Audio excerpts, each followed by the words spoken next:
Guten Tag and welcome to an episode heavily focused on Franz Ferdinand, mein Lieblingsarchduke of the Austro-Hungarian throne, who was assassinated on the 28th of June 1914. Well, you didn't have much of a choice there, but it's true. So, in the last episode, we left you with Europe on the precipice, on the brink of a great, or wasn't that good. It wasn't that great, was it? As Remy pointed out to me in the past, why is it called Great War? It wasn't that good.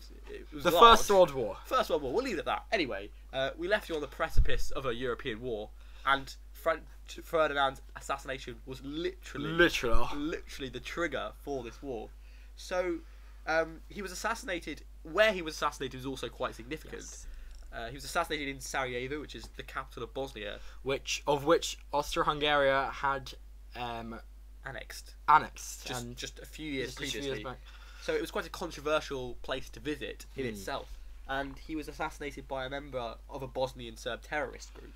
So the reaction for the Austrians had very, very tense relationship with the Serbs. So such an aggressive act by a Bosnian Serb terrorist was only going to worsen relations. However, it's often assumed that Austria, as soon as the assassination took place, went straight towards Serbia. It's not quite the case, is it, Rowan? No, and this is a fundamental part of why it wasn't just a Balkan War, but a European war. Take it away. On the 5th or 6th of July, Kaiser Wilhelm and Bethmann Holberg, the Chancellor, of Germany, they gave full unconditional support to Austria-Hungary, which is known as a blank check. And this basically said that Austria, whatever you do, whatever happens, we support you. We have your back, bro. And this is obviously part of the alliance system. But many historians think that this is sort of action, really brought war about. So we have a situation where you've got the Serbs having basically committed an act of terrorism, some might say. Freedom fighter, Archduke. And the Austrians having the support of the Germans to do anything, basically, against the Serbs. And you think, that just limits the war to Southeast Europe. But no, the Serbs, allied with the Russians, that could easily bring the Russians into the war. Which, if the Russians are brought into the war, that might bring the French into the war, which would then bring you the stage for a sort of European-wide conflict. And it's funny, because it sounds so unlikely, and yet that is exactly what happened. But it didn't happen straight away. We have a couple of weeks where things seem to calm down, and it seems like the Austrians might just leave it at the assassination. But then what happens on the 23rd of July? They issued Serbia an ultimatum. They had 10 demands, and they gave 2 days to reply. And surprisingly, the Serbs accepted all but one demand. So it shows that the Serbian government wasn't so anti-Austria. But Austria-Hungary saw that one rejection as a rejection of the whole of Serbia, and it broke diplomatic ties off with Serbia. Which led to 2 days later, on the 25th of July, Russia with French assurances gave support to Serbia. And the next day, the British Foreign Secretary Grey, he called for a conference to deal with the issue, but Serbia declined, and Germany seemingly wanted Austria-Hungary to declare war. But there were actually disagreements amongst German leaders. This is where the sort of historiography, in some respects, comes into it. There's a lot of disagreement among historians about how united both the German leadership and the Austro-Hungarian leadership were in pursuing war. Bethmann Holberg always seemed a bit reluctant towards going to war. He's always one to try and bring things back from the brink. The Kaiser and Moltke, the chief of staff, seemed quite keen on war. Yeah, I mean, the Kaiser returned from holiday on the 28th of July. So it wasn't like he was majorly involved. He suggested that Austria should halt in Belgrade and negotiate an ultimatum and a treaty there. So it's not clear that the German leadership was united on pushing for a European-wide war in any respect. However, on the 28th of July, Austria, somewhat frustrated by a lack of German clarity, declared war on Serbia, and they start bombarding Belgrade, much in NATO style, on the not in NATO style at all, but on the 29th of July. Scrap that bit. I'm trying to be clever, and I'm sounding silly. And things get even more complicated. The next day, Bethmann Holberg wanted to try and renew Austro-Russian negotiations, but he failed. Yep.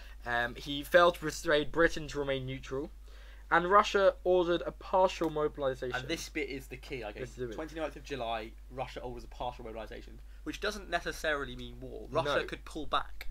However, because of the Schlieffen Plan... this is where shizzle gets complicated. Yeah, because of the Schlieffen Plan...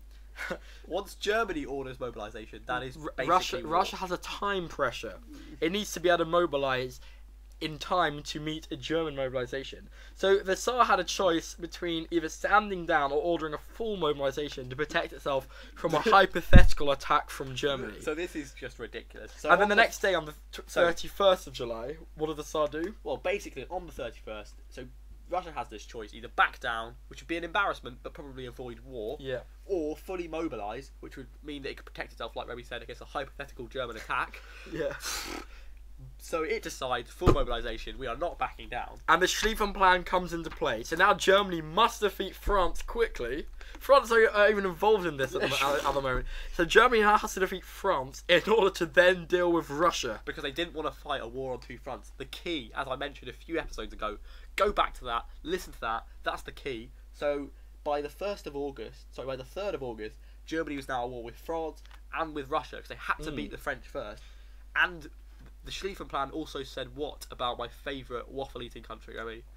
Yeah, it was going to go through Belgium. And what does that mean? Well, okay, let's just backtrack. Let's slow down. Okay, sorry. 1st of August, France and Germany mobilised their troops for war. And Germany declared war on Russia, meaning that the next day, Germany had to invade France.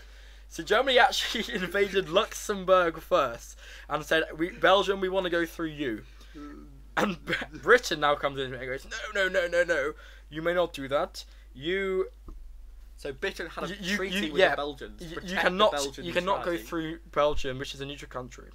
However, the next day, Germany invades Belgium and then finally declares war on France. And Britain says, Germany, you must withdraw your troops from Belgium, which it does not. So on the 4th of August, Britain declares war on Germany. And then on the 6th of August, Russia... This is the crazy thing. This is the crazy bit. It takes until the 6th of August for Russia to finally declare war... for Austria to finally declare war on Russia. Which was actually the brunt of the conflict. If anything, that's where the conflict should have started. That should have happened days before. But, I mean... I think the key is... go back and learn it yourself. Yes. But it's confusing. And it shows that the various alliances and Schlieffen Plans dragged it kind of from what could have been no conflict to the Great War. I think the other key sort of historiography fact is that it's difficult to find clarity. There isn't a German view and Austrian view. Exactly. There are divisions, very big divisions within the German and Austrian leadership about whether it's best to go for a localised war, whether they go for a localised war and it spreads to an international war, or whether German leadership wanted a big European war to settle things for the next few generations. Yeah. Who knows? So, yeah, I mean... What we can say is by the 6th of August, Austria, Britain, Germany, France, Austria... I may have mentioned them, Ottomans. Yeah, Ottomans, Serbia. They were all fighting each other. And it was... The First World War is born. And it was messed up. So, please listen to that again. Listen carefully, because I think I've got myself confused. Look in your book. And, yeah. Just remember, it's very complicated, and that don't believe everything you read. Thanks very much. But believe everything we say. Believe everything we say, including Save the Bugle. Save the Bugle. Alright, thank you for listening, and tune in next week, next time. Whenever it happens to be recorded. For an analysis on the historiography and maybe even a bit of World War One. Yeah, which is important for the controversy. It's controversial in itself. Okay. Goodbye. How do you say it in German? Goodbye? Auf Wiedersehen. I should have known that. Auf Wiedersehen, tschüss, sayonara, goodbye. Shalom. P.S. If I was African American, this is how I would sum up the entire thing. Say what?